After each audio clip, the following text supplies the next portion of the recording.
పేరు రమణ. నేను ఎల్లమంద కొత్తమాది దళితుడిని అనేది పాపకు మాదిరి ఏం జరిగింటే అన్నను ఫోన్ చేసి రమ్మన్నాం. మేము మా భార్య అందరం, మేము మా పిల్లలు మేము ఫోన్ చేసి అన్నను రమ్మన్నాము. భాస్కర్ రెడ్డి ఆడికి వచ్చినాడు, మమ్మల్ని అడిగినాడు ఏం జరిగింది ఏమైనా విచారించుకున్నాడు.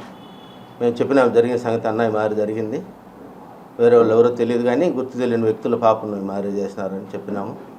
చెప్తే పాడికి లోపల పోయి చూసినాడు. చూసి పోలీసు వాళ్ళు ఆ పాపను అడుగుతూ ఉంటే, మీరు లేడీ పోలీసులు ఉంటారు కదా అది చూస్తారు, మీరు వద్దులే అని చెప్పని వాళ్ళ పోలీసు వాళ్ళకి చెప్పి బయట రమ్మని సార్ అన్న కూడా భాస్కర్ రెడ్డి అని కూడా బయటకు వచ్చేసినాడు. బయటకు వచ్చి మళ్ళా మీడియాతో మాట్లాడేటప్పుడు కూడా అన్నాడు, రమణ ఈ మాదిరి ఆడపాప విషయం కదా చూసుకొని మాట్లాడంటే కూడా లేదులేన్న ఆ పాపకు తగిన దెబ్బలు అవన్నీ చూసి నేను బాధపడి అన్న లేదులేన్న ఏమి ఇబ్బంది అయినా పర్వాలేదు కానీ వాడికి ఇట్లా చేసిన వాడికి మాత్రం శిక్ష పడాలి అని నేను అన్నతో కూడా చెప్పినాను.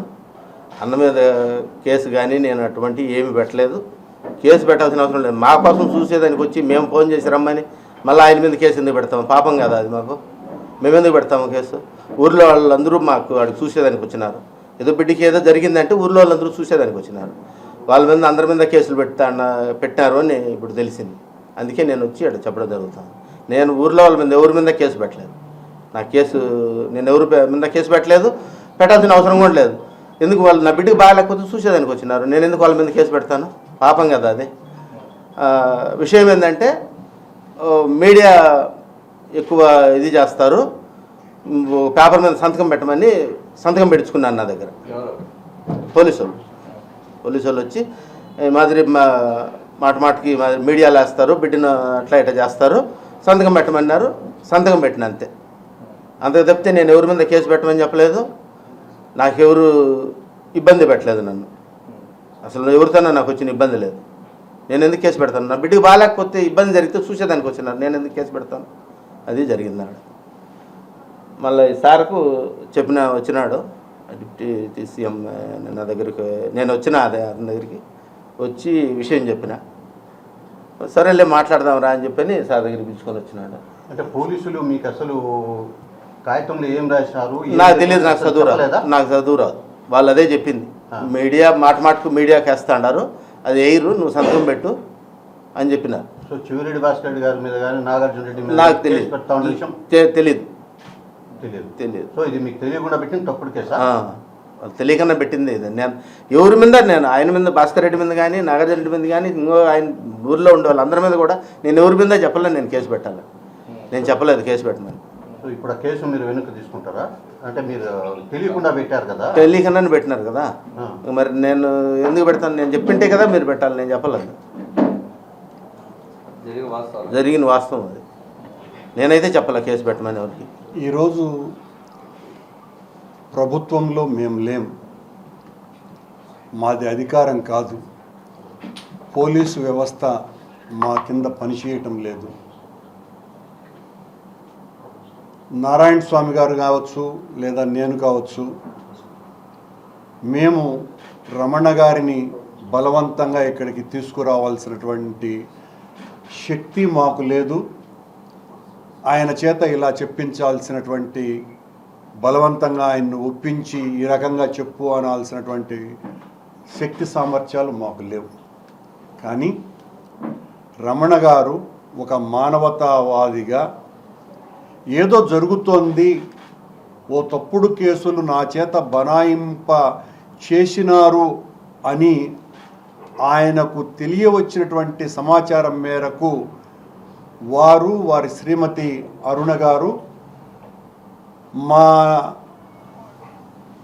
నాయకులైనటువంటి నారాయణ స్వామి గారి దగ్గరికి వెళ్ళి ఇలా తప్పుడు కేసులు ఏదో పెట్టినట్టుగా ఉన్నది, నాకు ఏ రకమైనటువంటి సంబంధము లేదు అని ఆయనతో చెప్పటము, ఆయన వెంటనే నాకు ఫోన్ చేసి నేను వస్తున్నాను సార్ మీ దగ్గరికి అని రావటము, ఇదంతా కూడా జరిగింది. ఇప్పుడు మీరే రమణ గారి నోటి గుండానే వాస్తవం ఏంది అన్నది విన్నారు.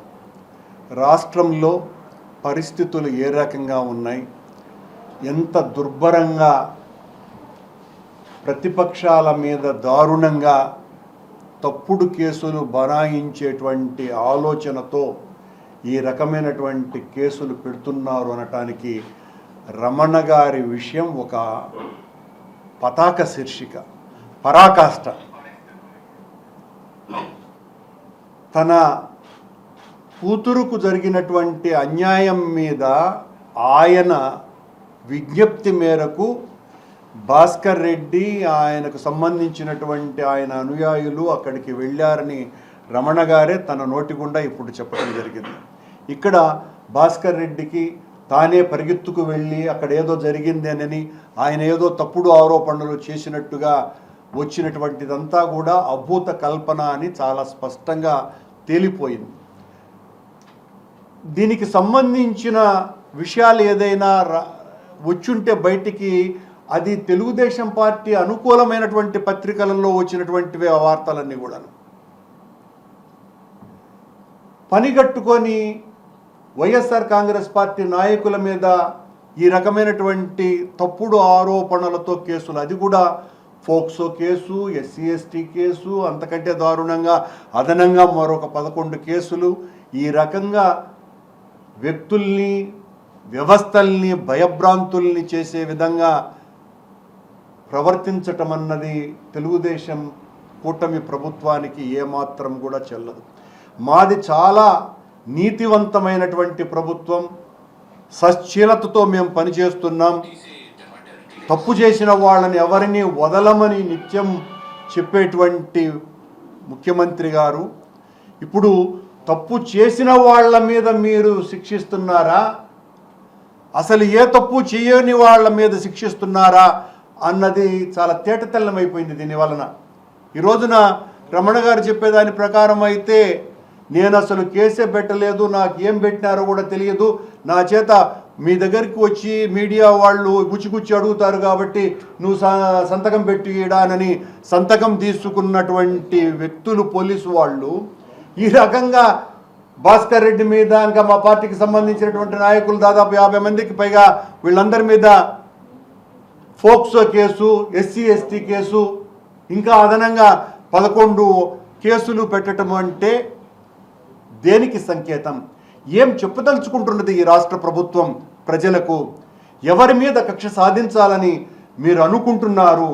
మిమ్మల్ని ప్రశ్నించేటువంటి వాళ్ళ గొంతుల్ని పూర్తిగా నులిపేయాలా అన్నటువంటి ఆలోచన మీకున్నది అన్నది చాలా స్పష్టంగా అర్థమైపోలేదా దీంట్లో?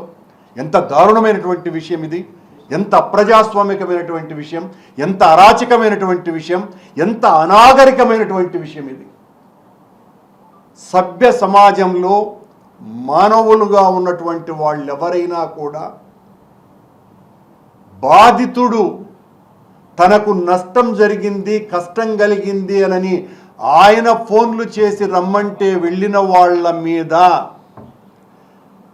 ఆయనే తప్పుడు కేసు పెట్టిన, ఆయనే కేసు పెట్టాడు అని పోలీసు వాళ్ళు ఈ రకంగా తప్పుడు కేసులు బనాయించి ఎవరి మెప్పు పొందాలని చూస్తున్నారు?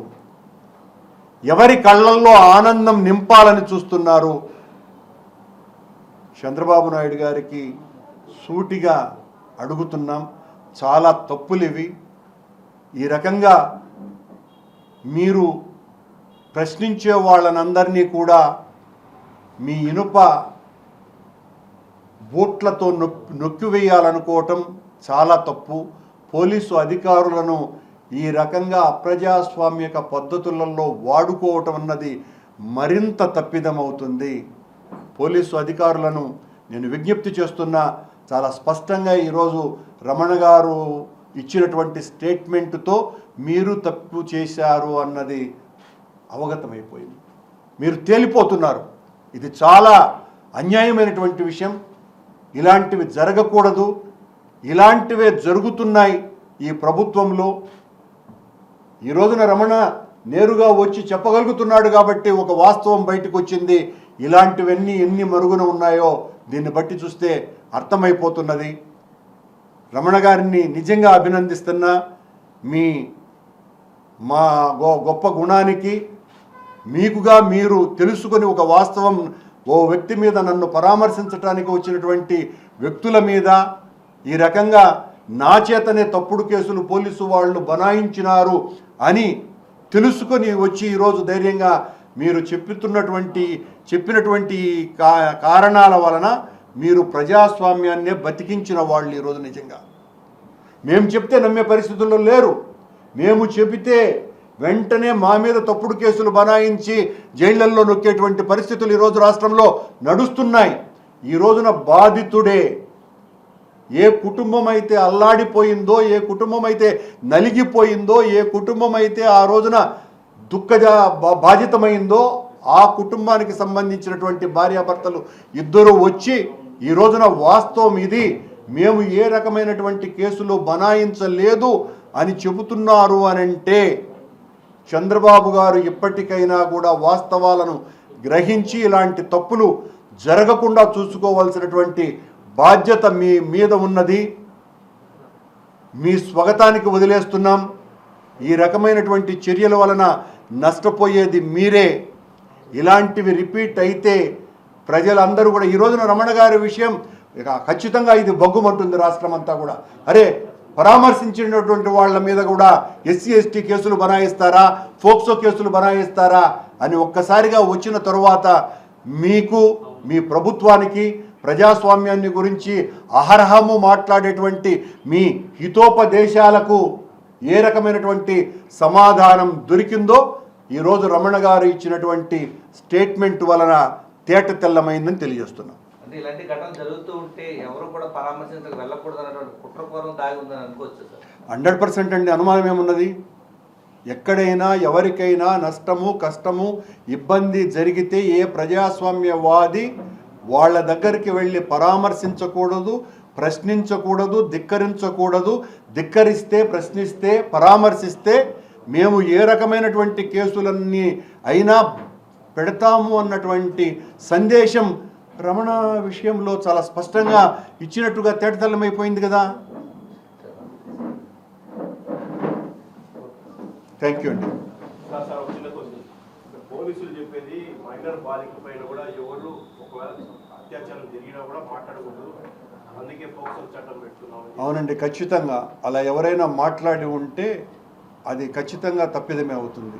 కానీ ఆశ్చర్యకరంగా ఈ విషయాన్ని రాసినటువంటి వాళ్ళు ప్రముఖ దినపత్రిక అయినటువంటి ఈనాడులో ఓ అమ్మాయి మీద అత్యాచారం జరిగింది అని సాక్షాత్తు చెరుకూరి కిరణ్ గారి ఆధ్వర్యంలో ఉన్నటువంటి తెలుగుదేశం పార్టీకి చాలా మద్దతు ప్రకటించేటువంటి కిరణ్ గారి పత్రికలో రాశారు. బహుశా ఆయన మీద ఏమన్నా పెట్టగలిగితే ఫోక్సో కేసు పెట్టచ్చు.